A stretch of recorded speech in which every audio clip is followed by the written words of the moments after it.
Hey everybody, it's Andy Timmons. I'm back in Vienna and hanging out, and very excited to be back on Guitar Mania.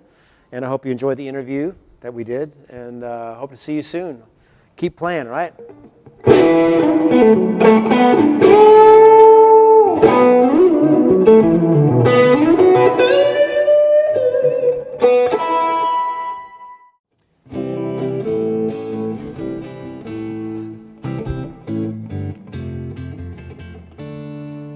Rolling.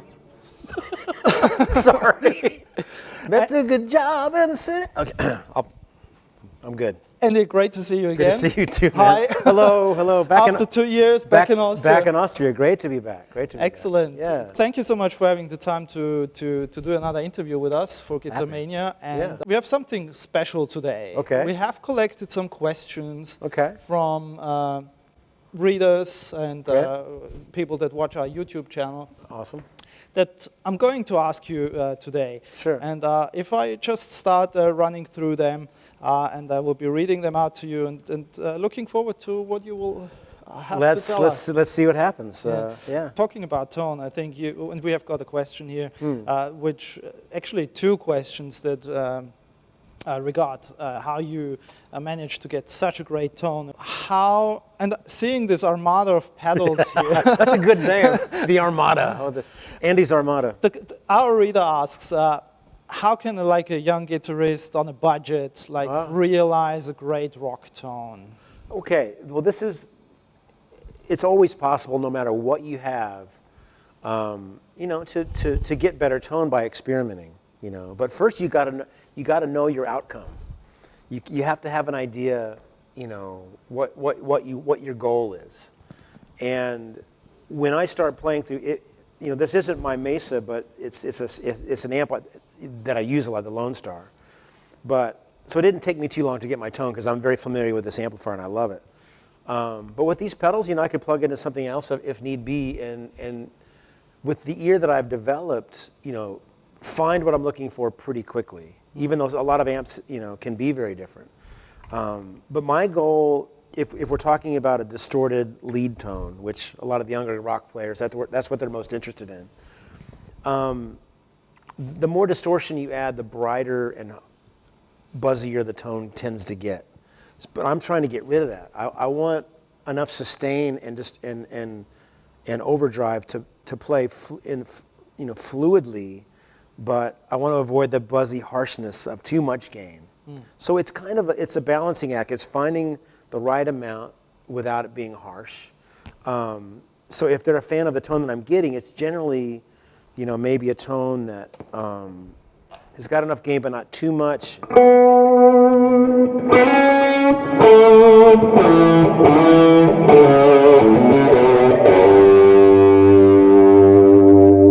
So that's kind of straddling. To me, initially, that sounds a little bright. Okay, but the question, Andy, is if this person has, let's say, 200 euros in his pocket, what pedal should he buy? Okay, so, but then again, what pedal is he plugging, what amp is he plugging into? I do have a signature pedal coming out by JHS that I'm very proud of. It's called the AT. You can see the ampersand on that. And that's a box that I can take and put in front of any amp, and I'm going to be able to get a great lead tone.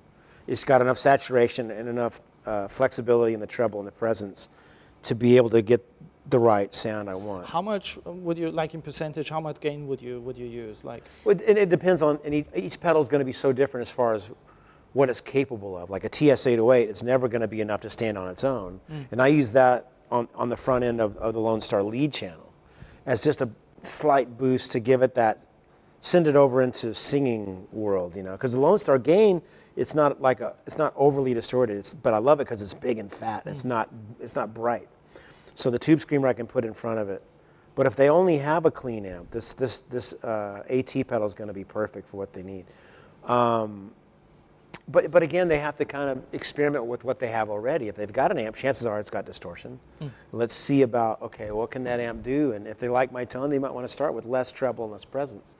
Because to me, that's where a lot of the harshness comes from. And back off the gain.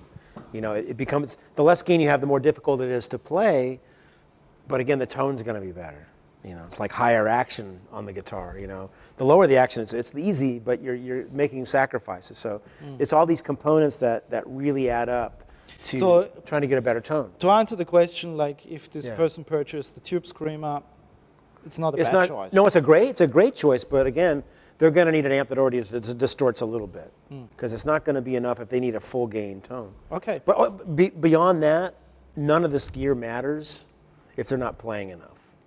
You know, I think that a lot of us, and I'm guilty of it too, it's like, oh man, what is that? I love Eric Johnson or I love Hendrix. If I had that pedal, you know, man, then I'm going to sound, that's going to help.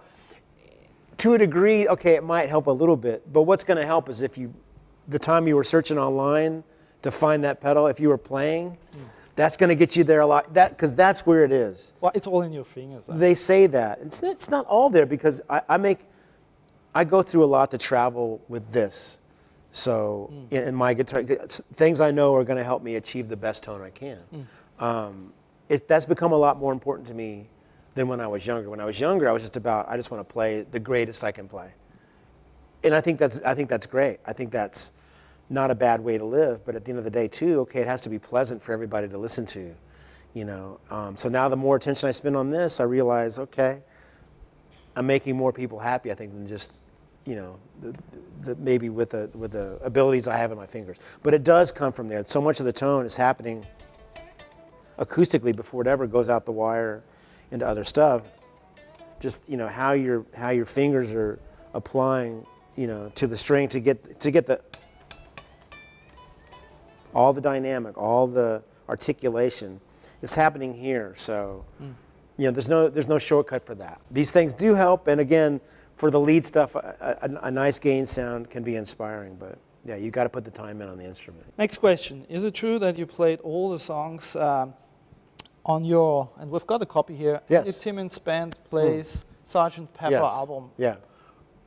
from memory? Yeah. Well, the arrangements were all created from memory.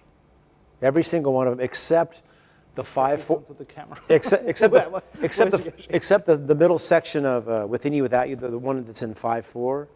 Because when I was a kid, I didn't listen to that song as much because I didn't understand it. It was very, you know, it sounded very exotic and foreign to me.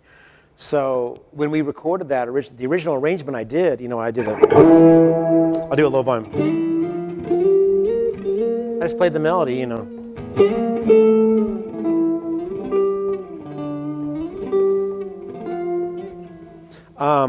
And stuck to the melody, but I had Mitch play that Tomorrow Never Knows groove as kind of the backing for it.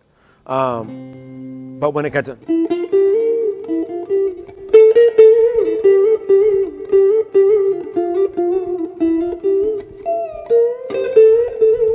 that section was one I didn't remember as well, and I had to go back to the record for that. Everything else, I know this music well enough to where I didn't have to go back and learn it from the record, because it plays in my brain, it plays in my head, I can hear it.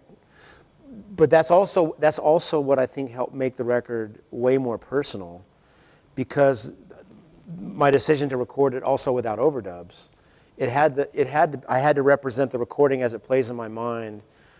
I'm not hearing every instrument simultaneously. I might hear the vocal melody and then or the guitar lick, or the sound effect, or the orchestration.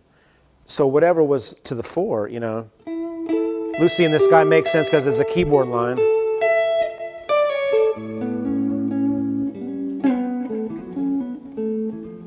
All I needed was the melody and the bass line.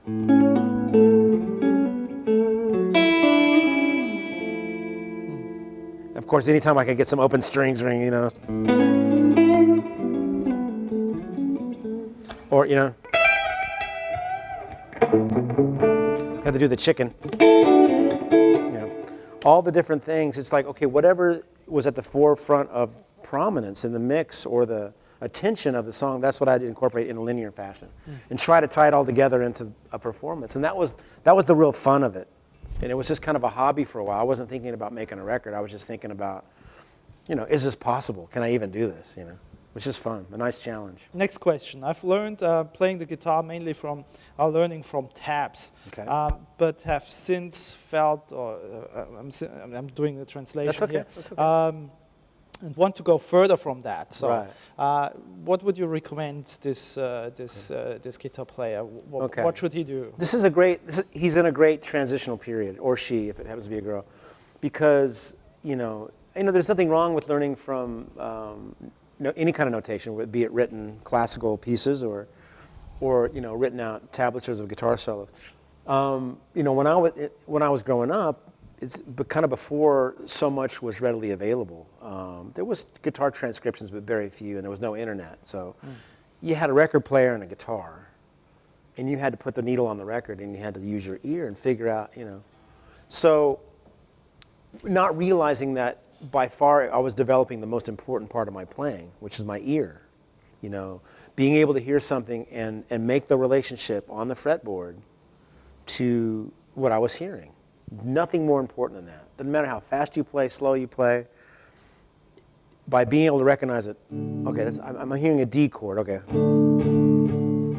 If that person, if they've never done that, the tabs is kind of a quick way to get somewhere, but they're cheating themselves out of the ability of earning some of it all by themselves. You have to earn it. Primarily, by far, the most important thing is the ear, and then what you choose to do with it is up to the player.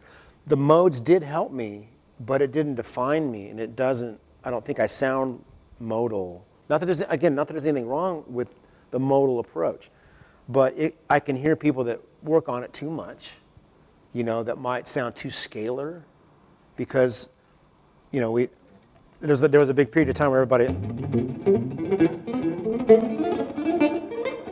3 notes per string, and again, I think that's a wonderful thing to do for the education. So your fingers, not only just orally know where to go, but physically you have to develop that physicality, the familiarity, the muscle memory, if you want to call it that. But way more important is your ear kind of telling you where to go musically, because it's supposed to be music, not thought and theory and exercise. Those are devices, those are helpful, but my important, the most important foundation is the fact that I earned it myself. A lot of times he'll present his original compositions.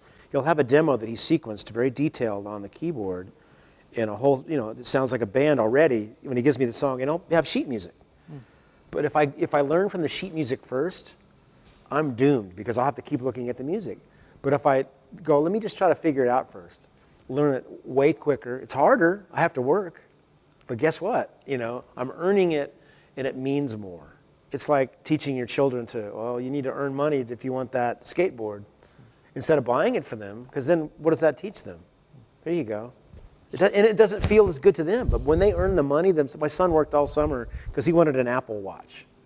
So he worked at my wife's hair salon and did all these things. And when he finally earned the money, it meant something. He got in there, he did the work. And it's the same with music. It's much more gratifying. You mentioned before "Cry for You." We have actually a reader question regarding that song. Dennis asks, under which circumstances or which events triggered or made you write Cry for You? Well, I had, so I guess it was about 1989. I had moved from where I was living in Dallas when I joined Danger and moved to New York City. But my girlfriend stayed in Dallas. And so it was just loneliness. I was living in an apartment with Ted, the singer from Danger, and had my 4-track, and I was just very sad missing her. So it was really about, that being separated from someone you love. But like I say, the song has lasted a lot longer than the girlfriend.